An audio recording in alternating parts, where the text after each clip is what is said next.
Hello students, again I am here with surface chemistry chapter. First of all I am asking you, how are you all? Fine, no? Okay. So we have done that. What is the difference between adsorption and absorption? I think that topic is perfectly clear to you. Now I am starting that why adsorption take place. Adsorption is a surface phenomena that we are knowing, but why it is taking place? So for explaining that adsorption, I have taken a beaker with some liquid. In that liquid, I am taking a particle which is inside, interior to the liquid. If you observe, that interior particle is experiencing force from every side, upward, downward, left side, right hand side, every side it is experiencing force, and that's why no net force is acting over it, and that particle is on its place only. But if I am taking a particle or a molecule at the surface, it is only experiencing force from downward, because no liquid particles are above this surface particle. Above the surface, only the gaseous particles are there. That means we are trying to say that same phase particle, liquid particles are not there above the surface. So this particle which is on the surface is having some residual valencies, because it is only getting attracted towards the downward particles. उसके जैसे particles केवल नीचे हैं, वो अपने particles की तरफ केवल नीचे की तरफ अट्रैक्ट हो रहा है. ऊपर उसके पास क्या डेवलप हो गई हैं? रेसिडुअल वैलेंसीज, जिनको हम क्या भी बोलते हैं? अनबैलेंस्ड फोर्सेस, और we can call it as free valencies. So because of these free valencies on the surface particles, external molecule get attracted towards it and get attached over it. And this is the phenomena of adsorption. That is why the phenomena of adsorption is taking place. So now I think that why adsorption is taking place is clear to you. Because of these unbalanced forces, because of this residual valencies or the free valencies. So this is clear. I think it is clear to you, students. Okay. Now I am taking why adsorption is spontaneous. हम नहीं कर रहे. If some solid is kept outside, some gases get absorbed over it. We are not depositing that gases on the solid. That gases are spontaneously getting deposited on the solid. So why adsorption is spontaneous, that we are taking now. As we have done in class 11th, that spontaneous process require two factors. First is decrease in energy. That means we can say del H should be negative. Decrease in energy, del H factor should be negative for it.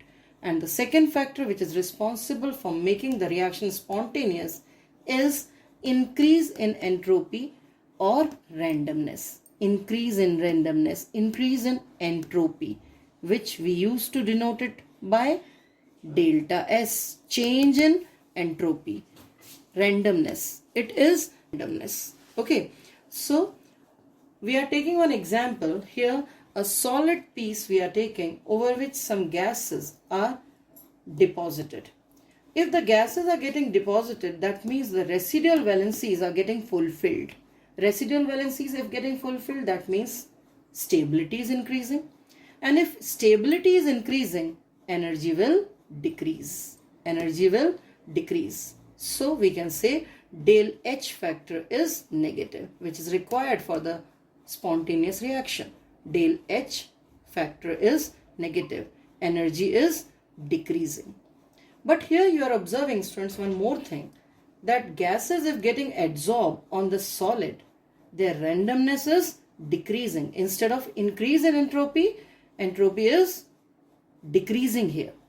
But since this del H factor is more in comparison to del S, and that's why decrease in energy factor is responsible for making the reaction spontaneous, for making adsorption spontaneous. Here I am revising one equation to you, students, Gibbs equation. Del G, change in Gibbs energy. Del G is equal to del H minus T del S, where del H is change in enthalpy, heat content of a system. Del S is change in entropy, and T is the given temperature.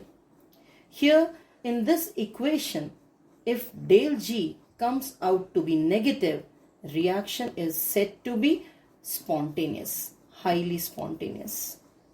Okay, so here in this case of adsorption, gas on solid, we are observing that del H factor is negative, exothermic reaction. So del H factor is negative, that is making the reaction spontaneous. In short, we can say adsorption is spontaneous because it is exothermic in nature. Is it clear, students, why adsorption is spontaneous? One more word I want to tell you, students, here after adsorption, absorption. One more word I am taking here which is new to you, and that is sorption. Sorption, S-O-R-P-T-I-O-N, sorption. If adsorption and absorption both taking place simultaneously, then the process is called sorption. I am giving you one homework, students. You have to do all the examples of adsorption and absorption from NCERT. And if you find any difficulty in any of the example, you can call me or ask on my WhatsApp number. Now, I am coming to the next topic, students, that is factors affecting adsorption. कौन से factors हैं जो adsorption को affect करते हैं? In that, firstly, I am taking surface area. Surface area is directly proportional to adsorption. How? I am proving it. If I am taking a piece of charcoal and powdered charcoal, here you can observe this is a piece of charcoal and same piece of charcoal I am taking in the powdered form. Here you are observing, students, you can observe that if adsorption is taking place, only it can take place on these surfaces. But here, if I am crushing that piece of charcoal into powder form, lots of surfaces are there on which adsorption can take place. So, surface area is directly proportional to adsorption. More the surface area, more will be the adsorption. Second factor I am taking is nature of gas.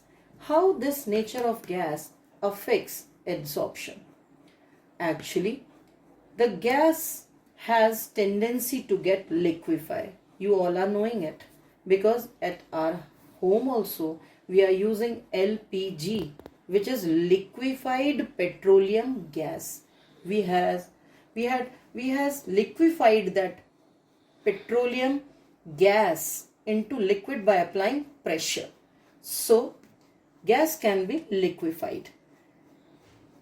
Here I am telling you, if a gas has tendency to get liquefied easily, it get adsorbed easily. So we can say liquefaction is directly proportional to adsorption. Now one more question will arise in your mind, that how can we know that which gas get liquefied easily and which one will not? Here I am telling you that HCl can easily get adsorbed but oxygen cannot. NH3 can get easily liquefied but hydrogen cannot. So what is the reason in these two gases? Why HCl or NH3 have tendency to get liquefied easily? HCl molecules are having real force of attraction in between them. Like dipole-dipole interactions are there. H Cl is polar in nature. NH3 is polar in nature. NH3 is having hydrogen bonding between two molecules. If any gaseous particles are linked, are held together by real force of attractions, then that gases can easily be liquefied. But if I am taking the case of oxygen, hydrogen, chlorine, only van der Waals force of attractions are there. No real force of attraction, no hydrogen bonding, no dipole-dipole interaction. That means these gases cannot be liquefied easily. So if gas has tendency to get liquefied easily by applying pressure, we can adsorb that gases over a particular surface. So if the gas have tendency to get liquefied, that gas can easily get adsorbed on the surface. So this is the factor, nature of gas. Next factor I am taking is temperature. Temperature is inversely proportional to adsorption. Why? Because on increasing the temperature, kinetic energy of the gaseous molecule increases. They will become more random as the temperature is raised. And if the kinetic energy is increasing, the molecule get easily detached from the surface. Easily get detached from the surface. And this process of getting molecule detached from the surface or removal of adsorbate from adsorbent is called desorption. So we can say on increasing the temperature, desorption will start taking place. On increasing the temperature, kinetic energy of the molecule increases. They will become random and get detached from the surface, and the process is called desorption. The next factor I am taking after temperature is pressure. Pressure is directly proportional to adsorption. How? Because if we increase the pressure, students, molecules come closer. Their randomness decreases. If the randomness is decreasing, they get easily adsorbed on the surface. So pressure is directly proportional to adsorption. If we increase the pressure, we can able to deposit more and more gaseous particles over the solid. Here I am telling you one more thing, students, how to activate a particular solid for adsorption. How to activate a particular solid for adsorption. So that term I am taking as activation for adsorption. Activation for adsorption. And that can be done by following. So first method for activating the molecules for getting adsorbed is breaking down the substance into small pieces. If we break down the substance into small pieces, what we are doing? We are increasing the surface area of the molecule, of the solid, so that more and more gaseous particles can get adsorbed over it. So first way to increase adsorption is breaking down substance into small pieces. Increase surface area.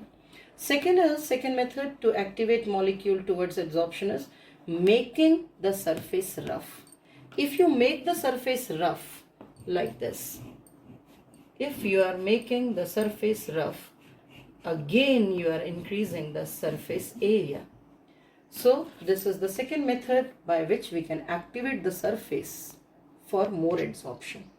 And the third method is by removing the already existing gases from the surface. If we remove already existing gases from the surface, these are the gases.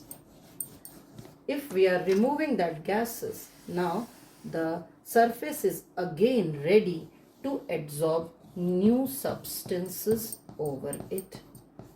So by these methods we can activate solid towards adsorption. Thank you, students. This is all for today. Very small topics I am taking every day. I hope that you all are noting it down in your fair copy. I will check it after the school get reopened. Bye bye.